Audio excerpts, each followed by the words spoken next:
बंगाल से लेकर यूपी चुनाव में ओवैसी को हार पर हार मिली। ऐसे में सवाल उठता है, वाकई में ओवैसी के साथ मुसलमान खड़ा है या ओवैसी सिर्फ माहौल बनाते हैं? मुसलमानों को ओवैसी साहब पर कितना यकीन है भी या नहीं है? तो 62% लोगों का मानना था हां, जो ओवैसी कहते हैं उस पर उनको भरोसा है। अब वोट उनको जो मिलते हैं अलग अलग राज्यों में वो दीगर बात है, हालांकि छोटी कामयाबियां उनको मिली हैं अलग अलग प्रदेशों के अंदर, लेकिन हमारे सर्वे में आप अगर आप कह लें कि अप्रूवल रेटिंग कह लीजिए या एक्सेप्टेबिलिटी कह लीजिए, स्वीकार्यता कह लीजिए, तो 62% मुसलमानों के बीच में असदुद्दीन ओवैसी की स्वीकार्यता आज की तारीख में है। मुसलमान भी मोदी को अपना नेता मानने लगे हैं। क्या मुस्लिम समाज में नुपुर शर्मा अब मुद्दा नहीं रहा? कितने प्रतिशत मुस्लिम चाहते हैं पीएफआई पर बैन लगे? कितने हिंदू खुले में नमाज के समर्थन में? कितने मुस्लिम चाहते हैं ज्ञानवापी में हिंदुओं को अधिकार मिले? हिंदू वोट किधर जा रहा है, मुस्लिम वोट किधर जा रहा है? नुपुर शर्मा विवाद कितना बड़ा चुनावी मुद्दा बना? कांवड़ियों पर फूल वर्षा पर मुसलमान क्या सोचता है? मदरसे पर हिंदुओं की सोच क्या है? ये सवाल इसलिए जरूरी है क्योंकि पिछले कुछ महीनों में भारतीय समाज और राजनीति में जबरदस्त बदलाव आया है। ज्ञानवापी से विवाद शुरू हुआ, मस्जिद में शिवलिंग मिलने से हंगामा हुआ, नुपुर शर्मा का बयान सामने आया, सरतन से जुदा के नारे दिए गए, उदयपुर में कन्हैया लाल और अमरावती में उमेश कोल्हे की गर्दन काटी गई, कर्नाटक में जिहादियों ने प्रवीण को मार डाला। जहां जहां जिहादी साजिश रची गई वहां वहां पीएफआई का झंडा और एजेंडा नजर आया। अमरावती से कर्नाटक तक एक सा पैटर्न, कानपुर से पटना तक एक सी प्लानिंग। जितने आरोपी पकड़े गए उनके पीछे एक ही नाम आया, popular front of India.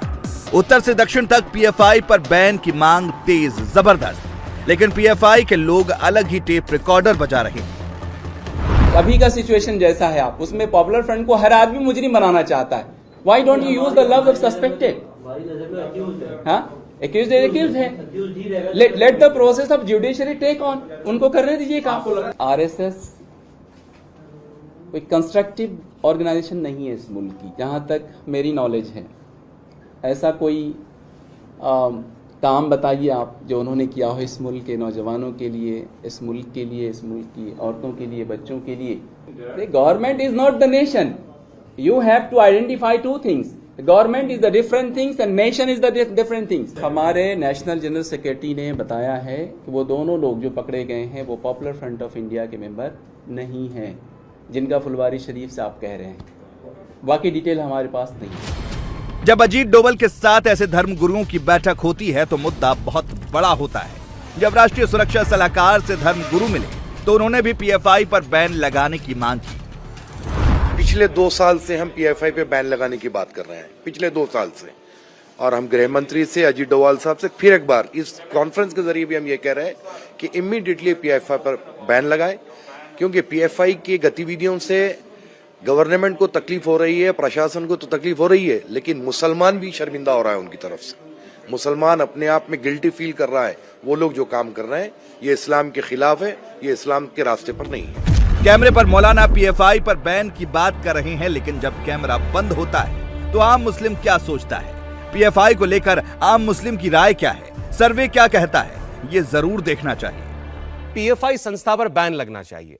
PFI वो संस्था है कि देश में जहां पर भी सांप्रदायिक सौहार्द बिगड़ा, चाहे हिंदुओं के पर्वों पर यात्राओं की बात हो, चाहे मस्जिद के जुम्मे की नमाज की बात, पथराव की बात हो, सब जगह पीएफआई का नाम सामने आया।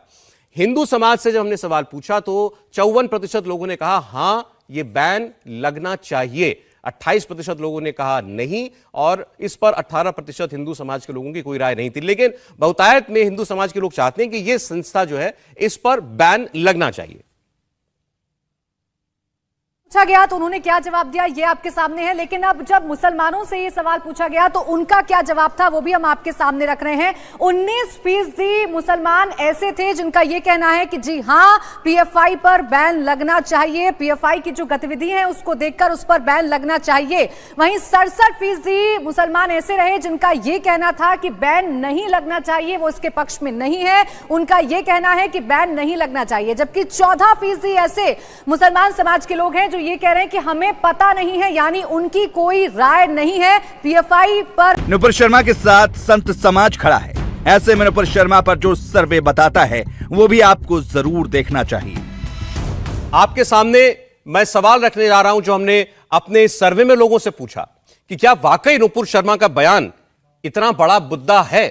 और आप देखें ये सवाल जब हमने अपने हिंदू रिस्पोंडेंट से पूछा तो 58% लोगों ने कहा कि हां ये एक बड़ा विषय बन चुका है। 38% को नहीं लगता कि ये देश में कोई बड़ा इशू है या इससे कोई फर्क पड़ने वाला है सामाजिक या राजनीतिक तौर पर। अब यही सवाल जब हमने मुस्लिम अपने रिस्पोंडेंट्स के सामने रखा तो क्या जवाब मिला, विवेक आपको बताएंगे।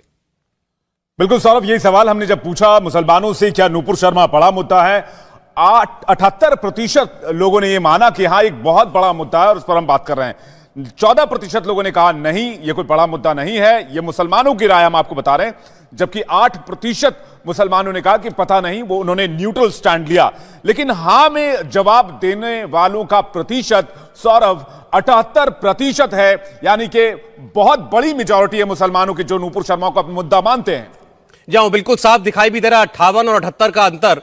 अब जो कि नुपुर शर्मा बीजेपी की प्रवक्ता थी, वो पार्टी को रिप्रेजेंट कर रही थी, नरेंद्र मोदी की पार्टी का हिस्सा थी, तो यह भी सवाल उठा कि उसके बाद जो देश में माहौल बना, क्या नुपुर शर्मा के बयान के बहाने मोदी पर निशाना लगाया गया, क्या इसको मुद्दा बनाया भी गया ताकि मोदी को नुकसान पहुंचाया जा सके। इस पर जो हिंदू रिस्पोंडेंट्स की राय थी 62% लोगों को लगा कि हां इस मुद्दे को इसीलिए बढ़ा चढ़ाकर पेश किया गया या इस पर इतना हंगामा इसलिए किया गया कि केंद्र की सरकार को या नरेंद्र मोदी को डिफेंसिव किया जा सके। 27% को ऐसा नहीं लगा। विवेक, बिल्कुल, जब यही सवाल सौरभ हमने मुसलमानों से पूछा तो दर्शकों को बताते हैं उनकी क्या राय थी।